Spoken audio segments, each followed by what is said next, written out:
ইমাম সাহেবের খানা মহল্লার সবার ঘর বাড়ি থেকে আসে, মহল্লার অধিকাংশ লোক সুদ খায়, ইমাম সাহেবের দোয়া কবুল হবে কি?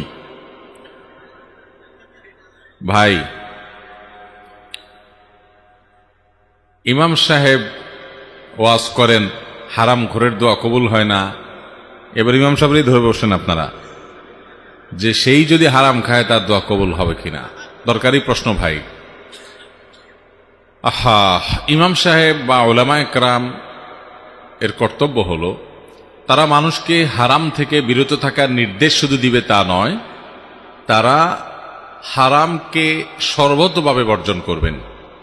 এবং সেজন্য মসজিদের বিভিন্ন বাসাবাড়ি থেকে যদি খাবার আসে, ইমাম সাহেব তিনি যথাসম্ভব জানার চেষ্টা করবেন তাদের উপার্জন কি, এবং হারাম হলে সেই খানা বর্জন করবেন বিনয়ের সাথে, কৌশলে, যেভাবে পারেন।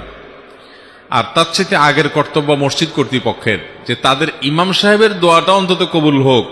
সবই যদি হারাম খোর হইয়া দোয়াটা কবুলের রাস্তা সব বন্ধ হয়ে যায়, একটা লোকরে দিয়ে একটু দোয়া করাবেন বা তার কাছে দোয়া চাইবেন, এই দোয়া চাওয়ার রাস্তাটাও যদি শেষ হয়ে যায়, তাহলে যাবেন কোন দিকে? অন্তত ইমাম সাহেবকে অন্তত পাপমুক্ত, হারাম খাবার মুক্ত রাখেন। সেজন্য কর্তৃপক্ষের উচিত হালাল খোর দেখে দেখে তাদের বাসায় খানা দেওয়া, হারাম খোরদের বাসায় ইমাম সাহেবের খানা না দেওয়া।